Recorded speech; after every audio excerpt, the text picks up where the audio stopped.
Thank you. First of all, I want to say it's really hard to follow Bob Marshall. Wouldn't it be nice to send 535 Bob Marshalls to Washington?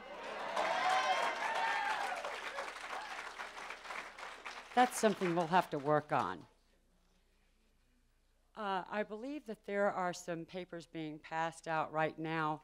I decided to make the program more about writing a personal letter to your legislator tonight rather than speaking with your legislator, because on Lobby Day and our rally, after the rally at 11 o'clock, our legislators will be going into session.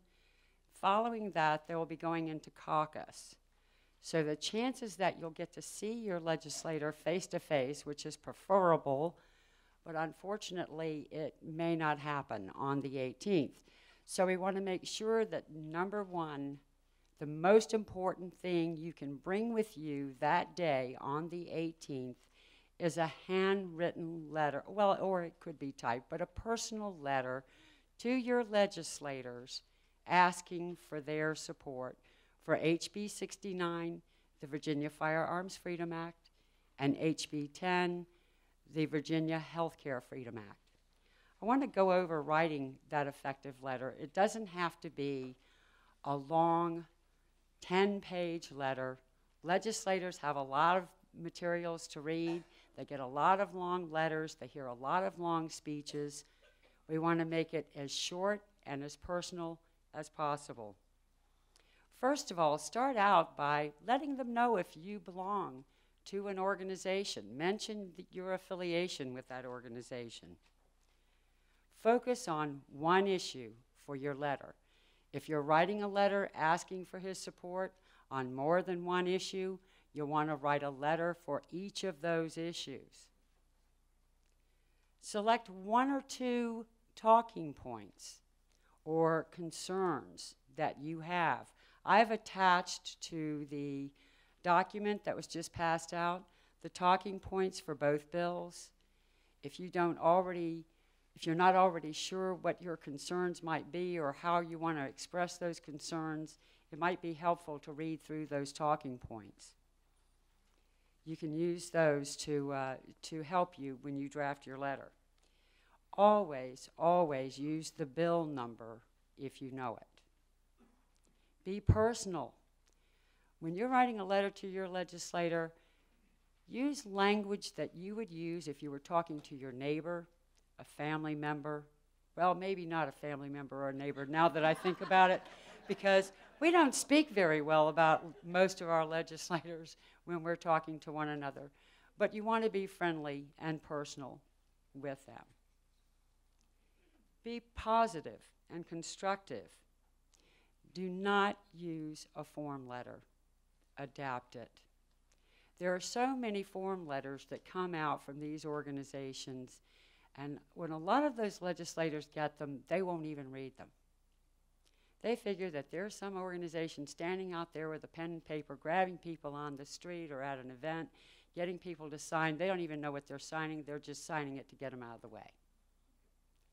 So they don't take that as being sincere. You want the letter to be from you, in your words, from your heart, with your concerns. Describe any relevant experience you may have had. You may have a relative who has lived in Canada. They had a broken ankle. It needed surgery. They had to wait 3-4 weeks before they had surgery. That's a relevant issue to talk about when you're expressing a concern over Obamacare. Ask questions that require a response. If you don't ask a question, he's not obligated to answer you. Make sure you have your return address on your letter. If there's no return address, you won't get a response. Be very brief. It can be as little as one paragraph, but absolutely keep it down to one page. Always, always write a thank you letter if your legislator votes in favor of your bill. That is the most important thing you can do. You know, your legislators, They want to know you're still there after they've given you the vote that you asked for. You need to let them know you're behind them and follow through on that bill throughout the legislation. You are their support system. When they have other legislators who are opposing them, you are what keeps them on track. So they have to know that you are with them. Now, I want to go a little further into talking about what we're planning to do on January the 18th so that you know. First of all, we want you to bring that letter with you. Be prepared to have a letter for each one of your legislators. We don't have the bill numbers for the Senate bills yet. We will have those, I understand, this Wednesday. So those will go out to you prior to the 18th. You should have that information. Make sure you come to the rally with your letters ready. We're going to try to get as many people through from 9 o'clock until the rally starts, getting in to see your legislators. There will be people in front of the General Assembly building. I want you to look for those logos. You find them on the Virginia10thamendment.org website.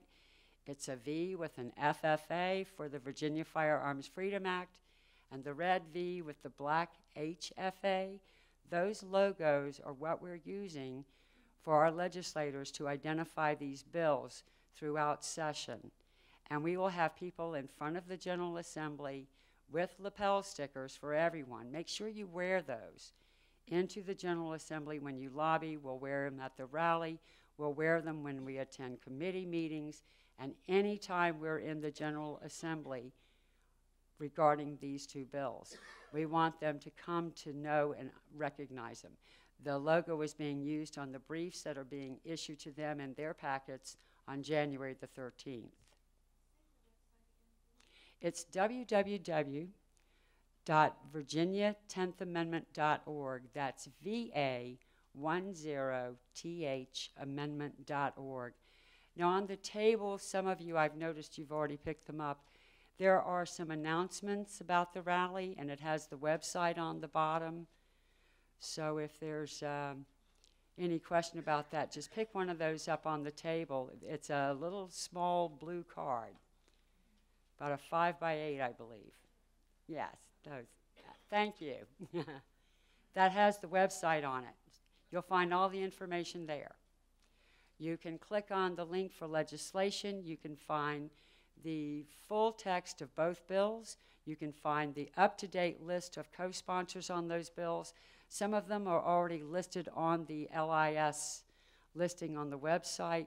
Some of them have merely sent me in writing their pledge to co-patron those bills.